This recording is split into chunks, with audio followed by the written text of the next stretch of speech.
Hey, Peter. Hey. What do leprechauns, unicorns, the Loch Ness Monster, and the Bebop Scale have in common? None of them exist. Exactly.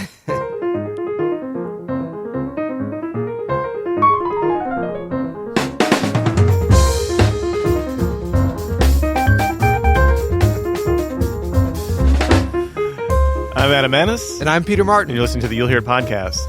Real talk from two players. Real talk from two players. I had to look at my notes. It's the day two. Sounds like, is this a sports podcast? Real talk from two players. Hey, you know what? I'm still workshopping it, man. Come on. This is what keeps people coming back. They want to know what the latest. That's what keeps people coming back. Okay, we're gonna do a new segment because I know you love segments. I do love. After I do the current nomiker. I'm not a fan of new segments. Okay, go ahead.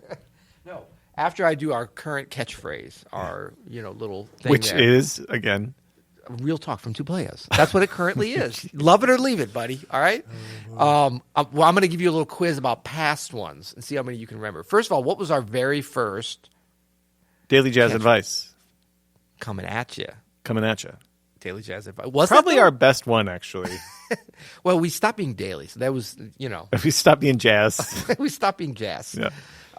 Anyway. Really, it's not good advice. All of it can Let go. us know in the YouTube comments, please. And look, we had some questions about this. Some folks are like, I'm listening to your podcast in the car. How am I going to let you know in the YouTube comments? Pull out your phone while you put it in cruise control. Pull out your phone. Just kidding. Do not do that. Once you get to a computer or to your Roku or to your mobile device, be it Android, Microsoft phone, or iPhone, go to YouTube, find this episode, because this is on the YouTube, right? I see video cameras. There is, yes, it is on the YouTube, yes. I feel a little weird in this thing. Oh, you're on. Are you leaving a comment right now? I am. I'm on YouTube right now. I'm leaving a comment. You can leave a comment even if you don't watch it on the YouTube, but you might want to check out our YouTube You'll Hear It channel because it's kind of fun too. And go ahead and hit, if you're watching this on YouTube, go ahead and hit the like or subscribe button. It really helps the channel, and we want to spread the word. But don't hit the bell. Podcast. And if you're listening on the podcast, rating and review. Peter, we got to get back to that. Do we have any new reviews? I feel like we do. This is a free podcast. We only ask for, it's like a gentleman's agreement we're asking from folks. Is that what you call that? You don't have to be a gentleman even. You don't have to. No, I'm gentle saying or a making man. An agreement that we will continue to give you this. Hey, there's some runners going by. No, he might leave us here in a minute to go run. That we will provide you with this high quality podcast or whatever we come up with, our choice, free, dealer's choice for free. Yeah. All we ask for in return is a rating review. It doesn't even have to be set. No, it does have to be 7 stars. We demand it. We demand 7 stars. So when you get a chance, do that. What do we got today? What are we talking about today? So today we're talking about 12 notes. Yes. But in jazz, we play all the notes. All 12 notes. You're talking about a chromatic scale in the Western Greco-Roman scale. No, right? not Greco-Roman. What we're talking about really, though, is Barry Harris's chromatic scale, which is this beautiful concept. And it also dispels this myth of a bebop scale. I was looking through. There's a really great music theory reference website that I found last night, but it had a jazz section, which was perilous. I'm being honest. Yeah. And a main chunk of the jazz section was the bebop scale and the major bebop scale. Right. And these are concepts that I was taught as a young musician, and then had to be untaught and unlearned because if you go to the direct sources, the bebop musicians didn't play bebop scales. They didn't play bebop major scales or whatever you want to call it. Is the bebop scale like something you can't unsee? Like you can't unlearn it once you've learned it? Well, you can. Oh, you can. But because the concept is, so for those of you who don't know, typically a bebop scale is taught like if you have a C7, right? The bebop scale you put a half step between the root and the seventh, right? And that you do that so that everything, I was told, lines up on the note, right? The non-chord tones. Question. Yeah. Is it always, because I feel like somebody said or I read somewhere, yeah, so it's 8 notes, so it's lining up. But is it also? Well, that's the major bebop scale. Oh. So this is the bebop scale. And this is all wrong, by the way. None of this is real. None of the bebop musicians didn't use this. This is good. This is what we like to teach on the You'll Hear It podcast. No, we're setting it up so that we can teach sort of the real way. So This is all, by the way, inspired by this music theory website, which is a good classical music theory website, but the jazz section was perilous. Also, we have a new video coming out on Open Studio's YouTube channel from Chris Parks, a friend of the show, Chris Parks, who has his own YouTube channel called Things I Learned from Barry Harris. He made a YouTube video for us here at Open Studio all about this chromatic scale concept. We're going to link to that video here so that you can see. It should be just coming out as this podcast is coming out.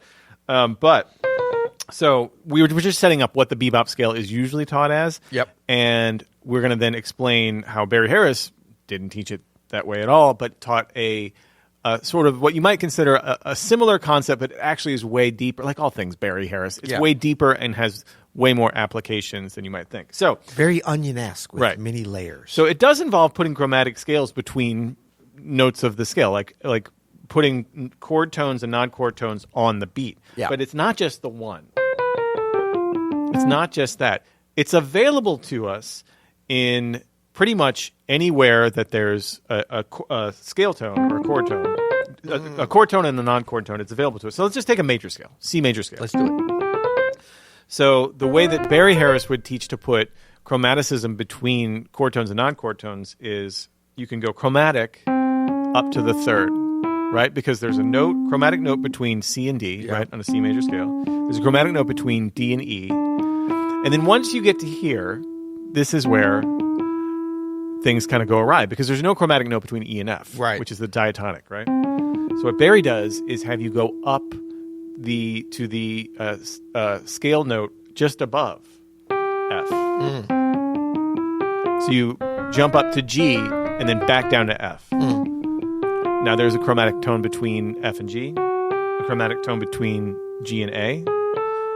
There's no chromatic tone, there is a chromatic tone between A and B because you're doing the major. But there's no chromatic tone between B and C, so and you do still need another beat, right? Or half a beat.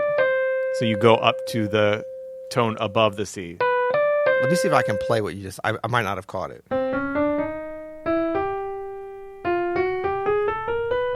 Exactly. Okay. So, right, so it's like,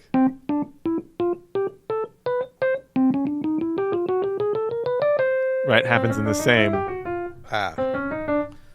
So anytime there's a natural chromatic tone between scale tones, you can put it in. If there's not, if it's a semitone, then you jump up to the scale tone above your target, and it's the same thing going down. Right? Wait, play again?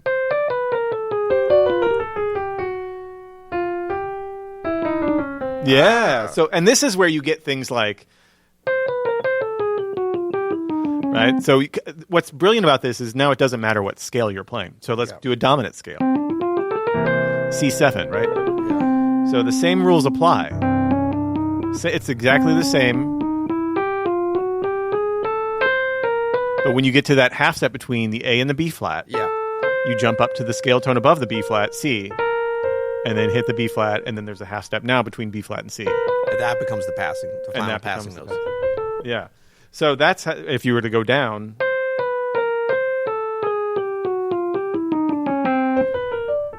That's jumping up a little bit more, but the same concept applies.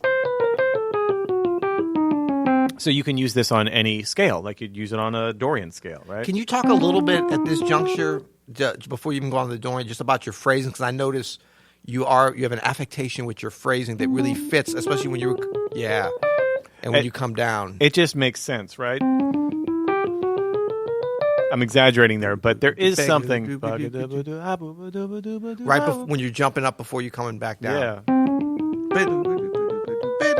But it's important because I think a lot of, like, we get this. It's just such a big part of the bebop feel. Yeah. Actually. Yeah. Like, we talk about bebop vocabulary, folks sometimes get so caught up in the notes, which are obviously important, but the missing link with it, the missing piece is often the phrasing. So I think accentuating that is going to be so helpful for a lot of folks. Because once you have it, you kind of take it for granted. Right? Because it just automatically comes out. Just like if you learn how to say a sentence, and you're emphasizing certain parts to make your point, you don't have to think about it. But as you're learning that, you do have to kind of pay attention when you're learning a foreign language, which bebop is for everybody.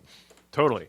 The magic of this isn't playing it like all scales. The magic of this is not playing it from C to C, right? The magic of this is playing it in ways that make it musical. Like, Barry might talk about going up the chord, when you get to a chord tone, right? Or doing a pivot, what Barry Harris might call a pivot. Right? Something like that. That is where this really comes in handy. It's a way to sort of time out. Yeah, the great thing is, too, is it's diatonic. So if you have like a 2-5-1 in the key of F, right, which is what we're doing C7 here, right, the 2 is just the 5, and this is also just the F major scale, the C dominant scale. I'm just looking at your sweatshirt there. The 2 is just the 5. So, gotcha. Right.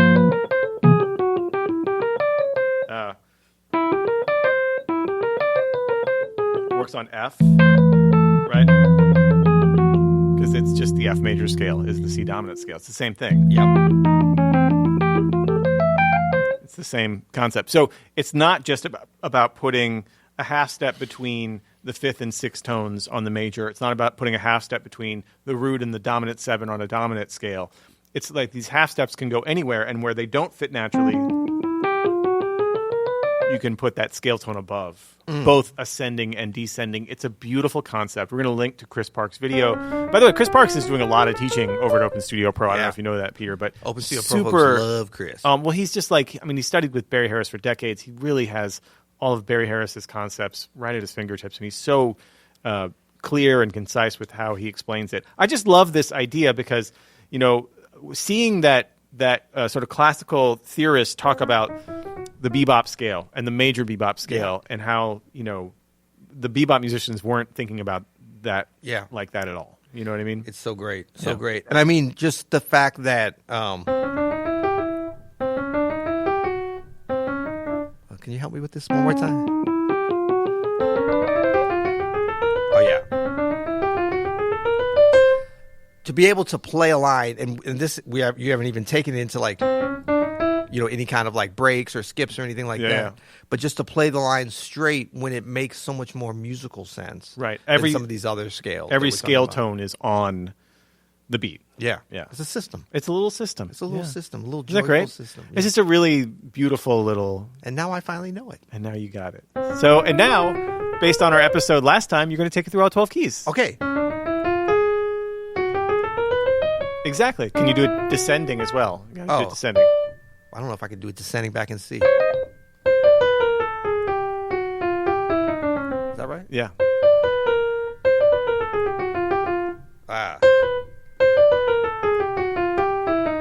I know you're going to use this because you're such a fan of the chromatic bailout that it's going to come in handy.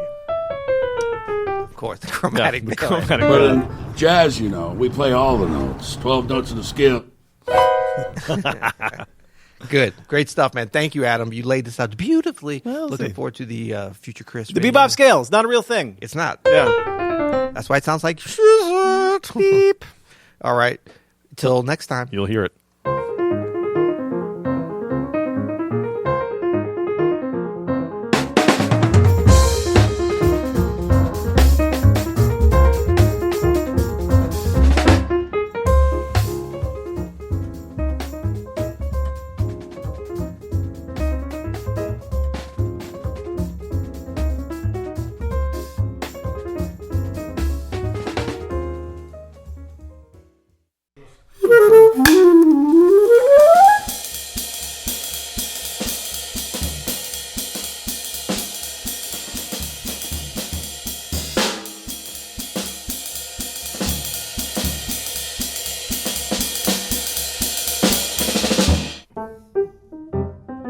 I'm in Steamboat Springs, Colorado currently. I'm in Indianapolis. Hey, how's it going, guys? Andrew, hi. Because I feel inspired to play something else from your playing. Okay, that's great.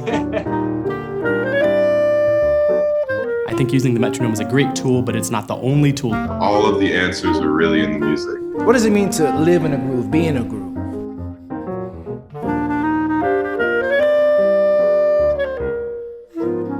Until next time, happy practicing.